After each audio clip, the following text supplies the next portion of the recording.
Hier ist Frags Music, heute wieder mit den interessantesten Sängerinnen und Sängern aller Zeiten. Und wir haben ein paar richtig heiße Namen dabei. Allen voran der große, der einzigartige Mick Jagger. Und ich habe einen Export aus Australien namens Vanessa Amorosi. Und dann noch aus Deutschland der Mann mit der tiefen Stimme und dem Rollen R. Till Lindemann von Rammstein. Jetzt auf Frags.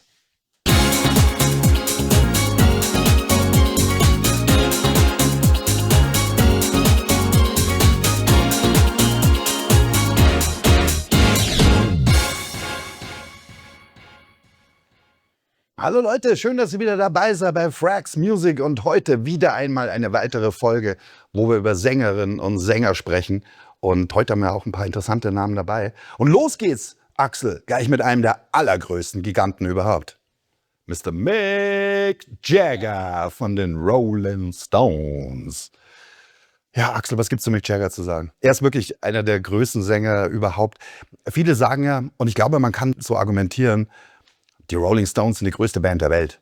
Sie gibt's halt schon ewig lang. Sie gibt's von dem Augenblick, wo das eigentlich losging mit der British Invasion, Anfang der 60er. Die Beatles und die Stones mehr oder weniger gleichzeitig losgelegt.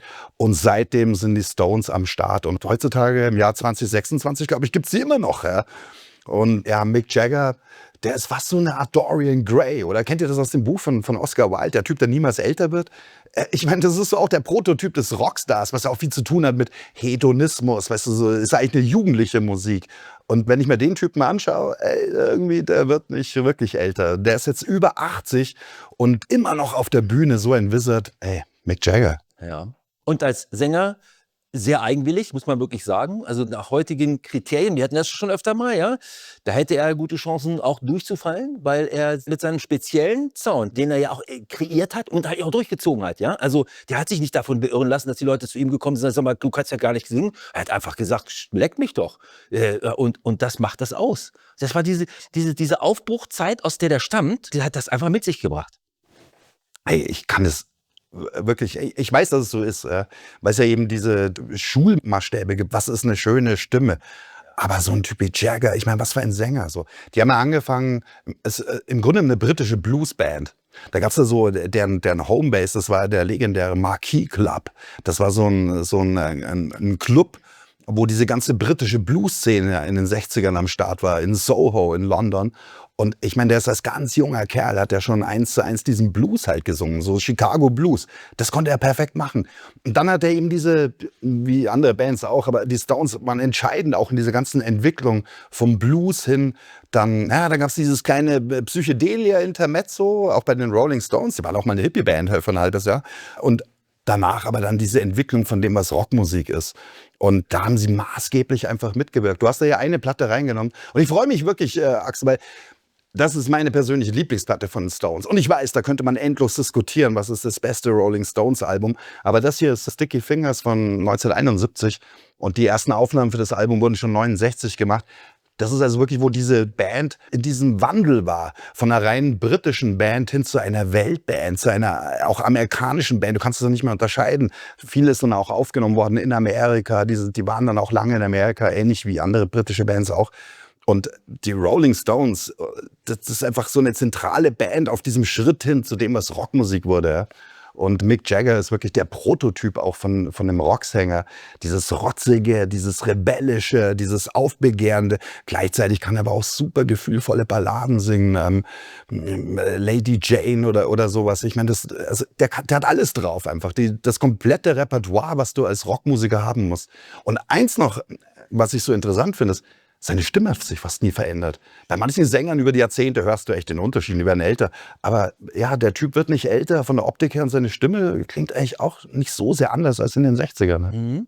Also im Prinzip ist aber eher das Pendant zu den Beatles. So muss man es vielleicht sogar sehen, oder würdest du das gar nicht unterschreiben? Das war in den 60ern natürlich großes Thema. Beatles oder Rolling Stones, das war ja fast schon so eine Glaubensfrage oder eine Weltanschauungsfrage. Offensichtlich wir als Freunde großartiger Musik, ich mache da keinen Unterschied. Also Beatles, Stones, das sind beides aber Weltklasse-Bands. Aber ja, in den 60ern war das schon so eine gewisse Polarität, wobei ich mich dann auch oft frage, wie sehr das auch einfach so eine Art Image war.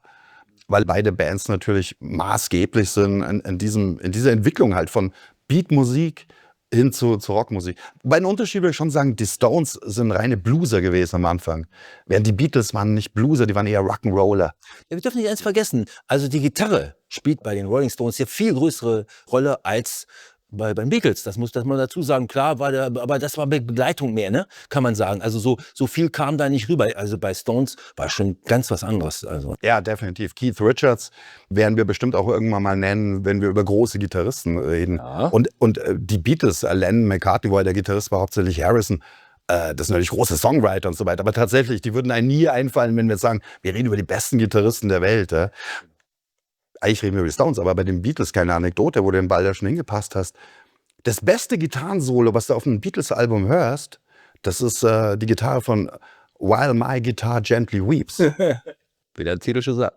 Und das ist ein mega Gitarrensolo. Und als der Song fertig war, das ist auf dem White Album drauf von 1968. Und als der Song fertig war, hey, da haben alle so dem George Harrison gratuliert und gesagt, ja Wahnsinn, was für ein Gitarrensolo, super geil. Und die ersten sind immer ganz rot geworden und gesagt, hey, ich habe das gar nicht gespielt. Sondern mein Freund, mein bester Freund, der hatte gerade einen kleinen Gastauftritt hier bei uns im Studio, Mr. Eric Clapton. Und Eric Clapton ist der Gitarrist bei While My Guitar Gently Weeps. Und tatsächlich, während die Stones, da ist natürlich die Gitarre schon eine entscheidende Rolle. Keith Richards, einer der größten auch. Wir müssen aber eins auch ganz klar sagen. Wir hatten es vorhin schon gehabt, wo es um das Thema ging, die Briten gegenüber den Amerikanern. Und also sowas wie Mick Jagger haben die nicht zu bieten gehabt, die Amis, meiner Meinung nach. Also da würde ich sagen, das zeichnet die Briten schon aus. Sie waren immer so diese etwas frechere Abteilung, haben sie eigentlich auch durchgehalten, ne? Ja, wobei, ganz ehrlich, hey, das ist natürlich eine sehr herausfordernde... Aber Moment mal, was dann kam später. Also zu dem Zeitpunkt war da nichts los. Sagen wir 60er Jahre amerikanische Sänger, da fallen mir schon ein paar Giganten ein. Jim Morrison zum Beispiel von den Doors oder so, der war schon brutal gut. Ja, aber ist doch nicht so wie er. Also jetzt ist es doch eine ganz andere. Also ich finde von der Art der Performance her und auch der Stimme, okay. Aber so oder so. Lass das mal so stehen. Wir müssen ihn ganz hoch ranken. Und es ist auch tatsächlich so, die Rolling Stones, ich höre sie immer noch gerne. Ab und an. Wirklich, es ist so zeitlose Musik und du hast aus dieser langen Karriere, du kannst aus diesem Kanon von der Band auch so viele gute Platten und Songs filtern mit verschiedenen Styles. Ich finde auch ganz ehrlich, so die 70er Disco Stones, so Miss You ist auch richtig cool. Also die haben so viele Wellen mitgeritten. Mhm. Mick Jagger, zweifellos einer der allergrößten Sänger, die Rockgeschichte zu bieten haben. Mhm. Ja, und wir müssen jetzt eigentlich, wenn wir konsequent sind, machen wir mit Frauen weiter, okay?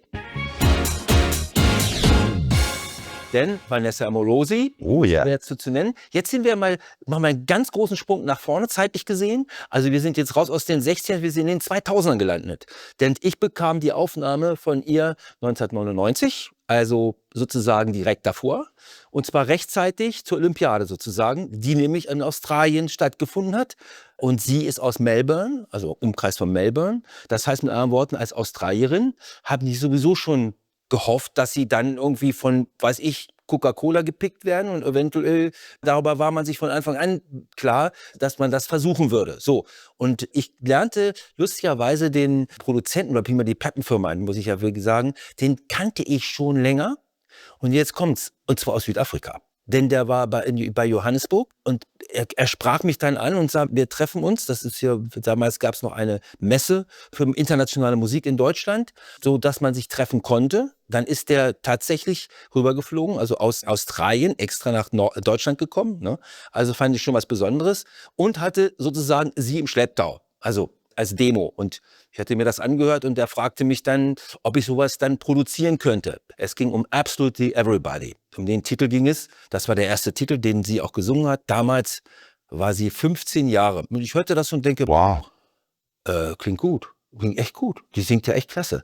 So, wie gut sie wirklich gesungen hat, das konnte ich, das ist noch ein Bild, da ist sie, glaube ich, 16. Und zwar, das ist, was du auch hier hinten hast. ja, ich habe hier, hier ist genau richtig. Also das ging hin bis zu 5-fach Platin. Also es ist eines der erfolgreichsten Alben überhaupt gewesen, die es in Australien je gegeben hat.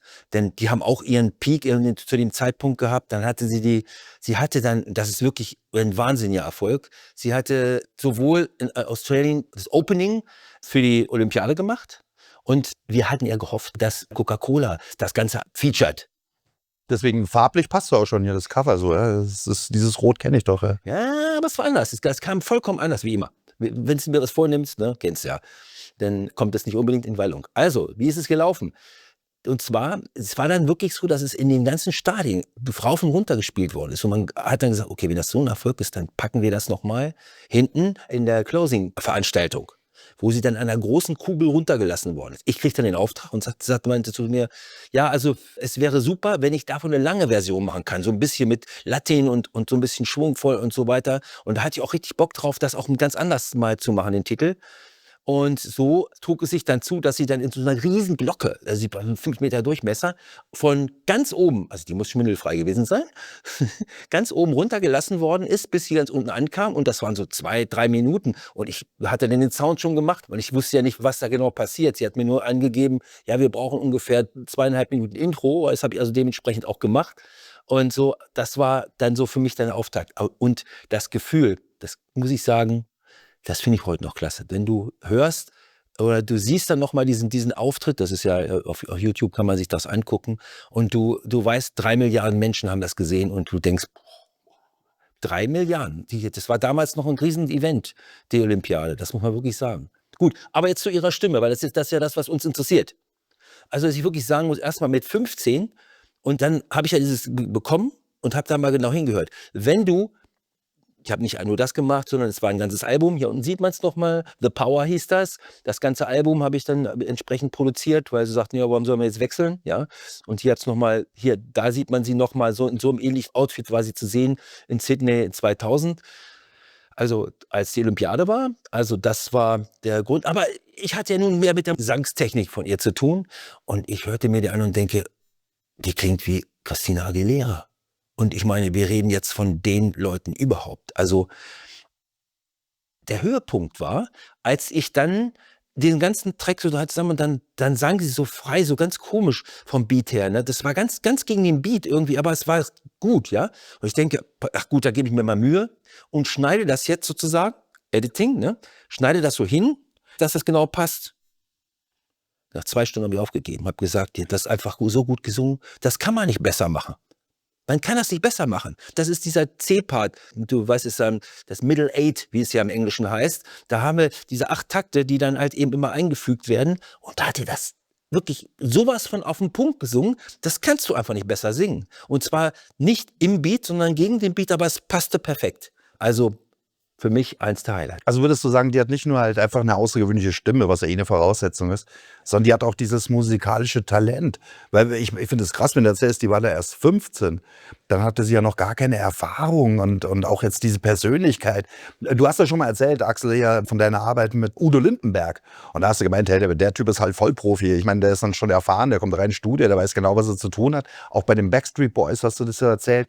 Aber wenn ich mir denke, die ist erst 15 oder 16, bei ihr ist es vielleicht einfach das Talent, aber hast du denn auch mal mit Musikern zu tun gehabt, die da Probleme haben, so diese Performance zu bringen, also auch mit Konzentration, die da keine Erfahrung hat, vielleicht gibt es auch im Studio sowas wie ein Lampenfieber, also dass man nervös ist und da irgendwie nicht zurechtkommt. Hast du solche Erfahrungen gemacht? Und wie gehst du da mit den Leuten um? Ich meine, pamperst du die dann? Oder? Also man muss vielleicht nochmal sagen, ich glaube schon, dass ich sehr erfahren bin, weil ich habe etwa 300 verschiedene Interpreten vor Mikro. 300 Sänger und Sängerinnen. Hat man da überschlagen und erfreulicherweise haben 100 von denen tatsächlich die Charts geschafft. Also das ist schon sehr erfreulich. Aber das wollte ich gar nicht, ich wollte nur sagen, damit will ich nicht, mir geht es darum zu sagen, okay, ich habe viele Erfahrungen gemacht. Und ich muss wirklich sagen, das ist eine unfassbare nervliche Belastung. Also selbst gestandene Leute haben doch durchaus Lampenfieber. Und eigentlich glaube ich sogar mehr als auf die Bühne zu gehen. Ja? Also es ist ja auch noch mal was ganz anderes. Wenn du auf die Bühne gehst, dann weißt du, hast das ganze Publikum vor dir. Diese Situation haben sie häufig besser in der Hand als im Studio. Weil du bekommst auch Energie von der Crowd und so und bist vielleicht vorher nervös, aber auf der Bühne.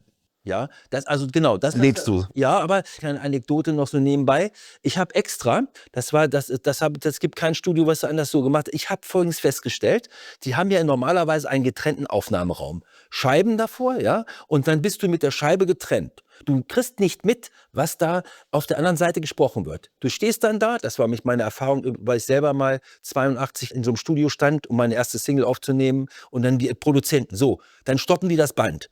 Dann erzählen die sich was. Und du denkst, was sagen die jetzt? Sagen die, hast du schon mal so einen schlechten Sänger gehört wie den da? Vielleicht, ja? Oder irgend sowas? Das weißt du nicht. Das verunsichert die total. Und wenn dann keine Zwischenfrage kommt, sowas wie, wir machen den jetzt nochmal, was war gut, oder sonst irgendwas, sondern wir machen es einfach nochmal, dann weißt du nicht, was habe ich denn jetzt falsch? Habe ich irgendwas falsch gemacht? Du bist total verunsichert, ja? Und um den Punkt abzubauen, habe ich gesagt, nee, so mache ich das nicht. Weil ich kenne diese Situation und sobald jemand nicht erfahren genug ist, hat er Probleme damit. Und deshalb habe ich so eine kleine Bühne gebaut und so, wie man es hier bei uns an den Seiten sieht, mit so traversen Teilen und da waren Spots runter. Also ich habe versucht, die Bühne nachzubauen, im ganz klein und mini, ja. Und wenn ich jetzt irgendwas, das habe ich häufiger gemacht, die sagt, hört mal zu, da am Ende der zweiten Zeile, dann sing den Ton mal länger aus. Und dann merkte ich schon beim zweiten Mal, haben die vergessen, den Ton länger aus. Das habe ich mit Marker hoch auf die Bühne so ups, und habe das so angemarkert. So, liebe Freunde, achtet darauf. Es war gut. Also du musst die schon an die Hand nehmen. Ja? Also gut, Udo Lindenberg, der seinen eigenen Text schreibt, seine eigenen Melodien und so, da musst du das nicht machen. Aber für andere Leute, das war das Gute dann daran, dass ich sie so ganz gut guiden konnte. Ja? Durch diese Aufnahmen, es hat denen sehr geholfen und ja, letztendlich kamen dann auch bessere Sachen raus. Musste bei so einer wie ihr natürlich nicht. Aber ist natürlich gut, du hast jetzt ganz konkret gefragt, also ich will nicht übertreiben, aber 50 bis 80 haben Tränen geweint. Tatsächlich, Wirklich. einfach aus Druck, unter dem die stehen, ne? Das muss ich wirklich so sagen. Also es ist für die eine enorme Belastung. Es ist auch so, die Räume darfst du nicht zu warm haben, weil die sowieso schwitzen wie die Sau. Das ist eine riesige Anspannung für die Leute, ja. Ich habe extra eine Klimaanlage eingebaut. Ich hätte sie nicht gebraucht, aber ich weiß, was das heißt, wenn die da stehen und es ist Hochsommer, die ölen sonst wie. Das ist auch für die unangenehm. Also mit anderen Worten habe ich gedacht, okay, da musst du jetzt eine Klimaanlage auf jeden Fall reinsetzen. Also heißt, die Spannung war extrem, ja. Ist auch eine Kostenfrage, oder? So Produktionszeit kostet auch Geld. Nicht jeder hatte wie die Beatles früher, hast du hier 6 Monate Zeit, um zu produzieren. Singe ich heute nicht, singe ich morgen. Das ist ja nicht so. Ja? Ich meine, du hast auch als Künstler schon, du weißt, es muss jetzt passieren. Jetzt singe ich und es wird aufgenommen. Das ist dann für immer verewigt. Jetzt muss ich die beste Leistung überhaupt bringen. Ja, kann ich mir schon vorstellen, dass du da ein bisschen unter Druck gerätst. Ja? Wenn du jetzt nicht endlos Zeit hast, ne? Mal sehen, irgendwann wird dann schon was Gutes rauskommen. Das muss jetzt passieren. Ne? Ja, genau. Du bist davon abhängig, massiv. Und das spüren die auch, die Leute, ja. Und dann versuche ich ihnen das natürlich leicht zu machen wie möglich. Ich sehe dann immer zu, dass ich, bevor die anfangen zu singen, mache ich mir schon die Mühe und mache so ein bisschen, wie soll ich sagen, ein bisschen aufwärmen sozusagen. Ne? Also ich mache einen Gag oder sowas oder mache irgendwas, was sie locker macht, ja. Je nachdem, das gebe ich auf die Leute ein. Es ist ganz wichtig, dass man denen dann so ein bisschen die Spannung nimmt. Deshalb, das sind alles so wesentliche Sachen. Aber vielleicht kommen wir noch mal zurück auf Vanessa. Und zwar, weil bei ihr bin ich mir relativ sicher, wenn du mit 15 schon sowas ablieferst, ohne Gesangsunterricht, und ich kann ja nur eins sagen, die hat das alles drauf. Das ist irgendwie, solche Naturtalente, die gibt's nicht überall. Also leider muss ich wirklich sagen, leider für sie ist das der mit weitem Abstand der größte Erfolg geblieben. Also, weil ich hätte es ihr gegönnt, dass sie da weiterkommt. Sie selber, sie war einmal in Deutschland. Ich habe es schon mal vielleicht kurz fallen lassen, dass sie ja weitestgehend in Australien war und wollte nicht unbedingt solche Reisen vornehmen. Und das aus dem Grunde war sie eigentlich nur einmal kurz da. Ich habe mit ihr nicht reden können. Extrem autistisch fand ich sie. Also es war nicht möglich, mit ihr zu kommunizieren. Ja? Also sie saß sogar neben mir beim Essen und es ging nicht. Irgendwie merkte ich, ja, nein oder so, fertig, am Schluss. War also schwer. Also kann natürlich sein, dass dieser Autismus, den sie hat, dass deshalb die hohe Leistung da ist. Möglicherweise. Ja? Also so eine super Begabung halt und andere Dinge funktionieren nicht so gut. Aber singen, hey, das wäre ihr Ding. Ja. Also wie gesagt, sie hat dann noch mit anderen Produzenten, auch mit großen Produzenten gearbeitet, aber irgendwie kam dieser Erfolg nicht wieder. Sie war dann ja sowieso hier, dann hat sie einen Live-Auftritt gemacht, glücklicherweise in Hamburg, habe ich mir auch angesehen. Das war schon ganz ordentlich, was sie auf der Bühne gemacht hat. Das hat mich schon ein bisschen überzeugt. Ich habe mittlerweile Videos gesehen, die ist richtig gut geworden. Und noch was. Habe mich schon geärgert. Ich war jetzt auf der Recherche, weil was gibt's Neues von ihr, weil wenn wir darüber sprechen, informiere ich mich natürlich. Und sie war letztes Jahr in Deutschland bei Night of the Proms. Eine fantastische. Night of the Proms? Ja, eine ganz fantastische Veranstaltung. Das ist eine große Show, ja? Ja, ich war schon mit dabei. DJ Bobo war auch schon mal eingeladen mit Chihuahua, mit dem großen Orchester im Hintergrund. Hammer, muss man wirklich sagen. Einmalig. Und so hatte sie auch dort, also bestimmt 10, 15 Minuten in der Show. Das war wirklich sehr gut, sehr top performt. Also wirklich 1A. Auch körperlich gesehen, das fand ich ziemlich gut. Perfekt. Also für mich eine der ganz Großen. Vanessa Morosi. Mhm. Genau. Ja. Wollen wir genau zum Gegenteil mal übergehen? Was meinst du? Oh ja, klick doch mal drauf, ey. Oh, it's getting dark. Rammstein. Schön gerolltes R. Das ist, was die Amerikaner immer gern hören. Und das war auch tatsächlich, ist ja tatsächlich wohl einer der Gründe, warum die so populär sind. Weil die spielen natürlich auch mit diesem Klischee des düsteren Deutschen, des Bösen und so weiter. Und wow, das hat für die amerikanische oder das internationale Publikum wahrscheinlich voll so einen exotischen Reiz, wenn man so singt wie Rammstein. Ja, genau. Hammer, ja. Also wenn man dazu sagen kann, erstmal, das wissen die wenigsten. Also es ist der mit weitem Abstand der größte Exportschlager, den Deutschland zu bieten hat. Seit Jahren. In der Musik, ja. In der Musik. Also mehr Export haben wir nicht als Rammstein. Die Scorpions sind auch noch dabei. Also die haben immer noch große Erfolge im Ausland. Wir dürfen solche Acts nicht vergessen. Aber Rammstein ist die mit klarem Abstand die Nummer 1. Also Amerika groß. Und du siehst es, daran liegt's. Es ist einfach die Wahnsinnsshow. Also auch diese Videos, die sie haben, sind extrem. Ja? Und das hat die schon nach vorne gebracht. Das ist auch bei Till Lindemann, man sieht es auch wunderschön an dem Bild. Das ist eben auch nicht nur Gesang, sondern das ist eben auch dieses Spiel mit Masken, dieses so ein bisschen Theatralik reinbringen und hey, boah, wenn du das kannst, das ist natürlich nochmal ein weiterer Aspekt, als jetzt nur im Studio eine schöne Stimme haben, sondern wirklich auf der Bühne so eine Rolle auch eine Persona und so, ey, der Rock'n'Roll-Demon oder sowas und der Till Lindemann, ja, Weltklasse, muss man schon sagen. Ja, aber man muss so sagen, er hat natürlich jetzt damit einen eigenen Stil kreiert. Deshalb fanden wir ihn auch wertvoll, jetzt über Rammstein zu reden hier, ja, weil das ist ja was ganz anderes. Also wir haben ja zwei Extreme. Wenn ihr Lust habt, die letzte Folge nochmal davon euch anzugucken, da geht es zum Beispiel um das Palastorchester zusammen mit Max Raabe. Das ist so ziemlich genau das Gegenteil, ja. Das ist wirklich 1:1 das Gegenteil.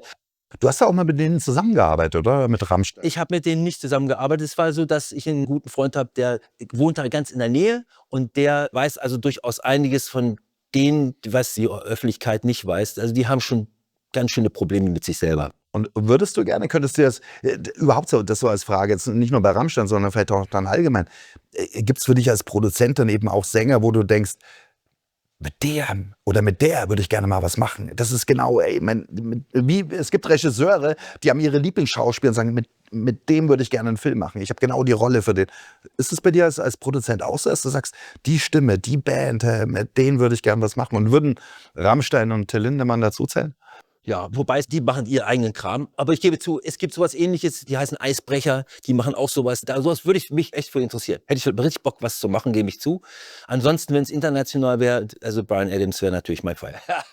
Doch, finde ich super geil. Ja.